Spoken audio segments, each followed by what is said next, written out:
sports car? I think we might have lost sight of what makes a sports car. I'm sitting in the Toyota GR86 and it's totally different to everything else that sports car language is telling me right now. Instagram tells me that everything has to be faster, more accelerative, more expensive. I think that might be bollocks, don't you? Because this little Toyota has a manual handbrake, a thing called a gear lever and 6 gears. It has 3 pedals and a little thin steering wheel. It doesn't tell me how fast it is around the Nürburgring because I suspect it couldn't give a monkey's. So we're going to drive this a bit on the road and on the track and maybe celebrate some simplicity, some going back to what being a sports car is all about. Now, I'm often accused of only driving these cars on circuits and that I don't acknowledge real-world driving. Well, here we are on the Clifton Downs doing 20 miles an hour, doing my real-world driving. But fear not, I've done 500 miles of rigorous testing in this car, and I can tell you this, the ride's quite firm. You do sit just about low enough. The steering wheel is wonderful. It's quite noisy. The MV8 is noisy. The difference between this and a normal car is on a motorway journey, you get a bit of a thrum in the ear after a couple of hours. The quality is high. There's nothing too fancy about it. The surfaces feel quite ordinary, but I just don't care. This is such a sweet road car because it has just the right amount of torque for the grip available. So every time it's a bit damp and you accelerate, it does a bit of a wiggle and a squirm and you feel special. But that's about it. It doesn't do great big slides. There's no suggestion it's going to throw you off the road. So there you go. That's my on-road review. The boot's big enough. The radio's powerful enough. The telephone is a bit quiet sometimes. Other than that, she's a banger.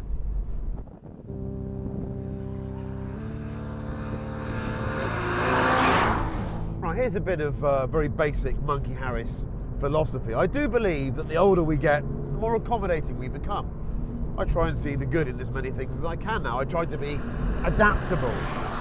But fundamentally, I am a difficult bastard. And I do quite like things the way I like them. I like manual gearboxes. I like rear-wheel drive. And I do like normally aspirated engines. I know I talk about turbocharging like I love it, and I can love it. But it takes a car like this to remind me that actually there is a recipe for sports cars that if you can deliver it, you should. And this is it.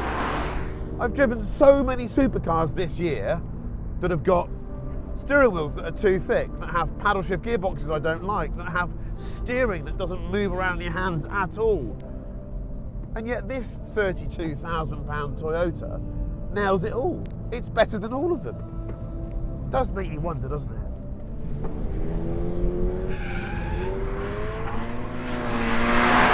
What a little thing! Oh.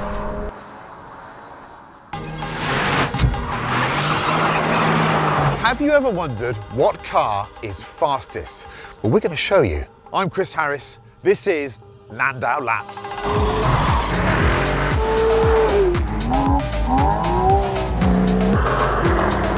God, it's got some grunt. In this new series, we have 5 pairs of rival cars, all of them to die for. They're going to go head to head in a series of grudge matches, and of course at the end we will reveal an undisputed winner.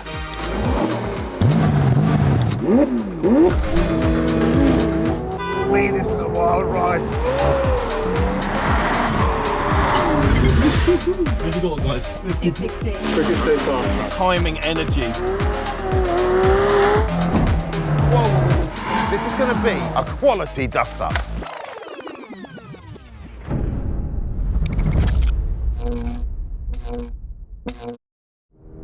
This is a car that when it was the GT86, I made lots of noise about because I loved the concept. I loved what it stood for.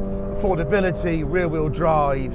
It moved away from all the stuff that was annoying me about the car industry. Well, this GR86, which, yes, you can't buy anymore because legislation's killed it. Typical story. But you can buy used ones, and I'm sure we'll have one on Collecting Cars soon, is a step on.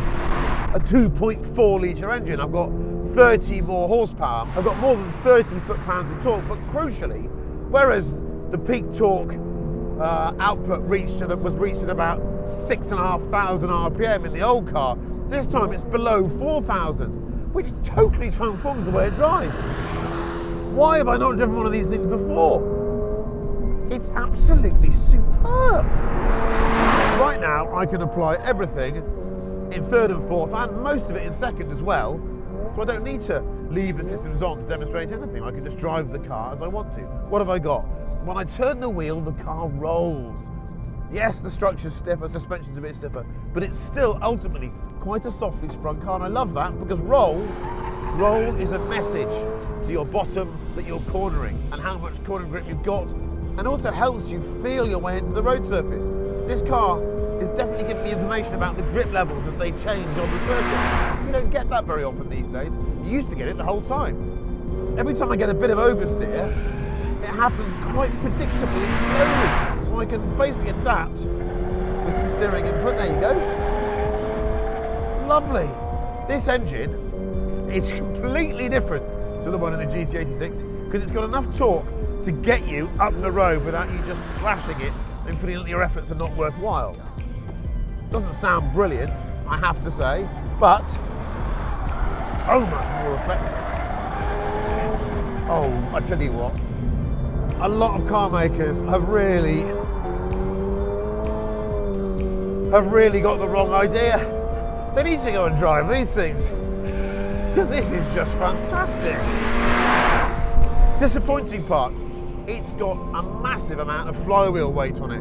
When you back off the throttle, it doesn't really want to shed revs, so you have to be very accurate with your heel and toeing and declutching. You've got to get in there very accurate, otherwise you'll find the car wanting to push on as you brake, which is not a nice feeling, as we all know. Here's a question that I have been asked before.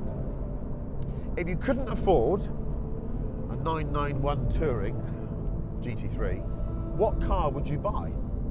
And I've always said, well, you'd buy an M2 or you'd buy something with a manual gearbox. I think you need to put this on the list, maybe above some of those other cars, because even though it doesn't have the ultimate performance, if you want to enjoy that sensation of normally aspirated, rear-wheel drive, I'm not sure you need to look any further. So this is a pound shop GT3 Touring. That's quite a nice thing to say about a car, isn't it?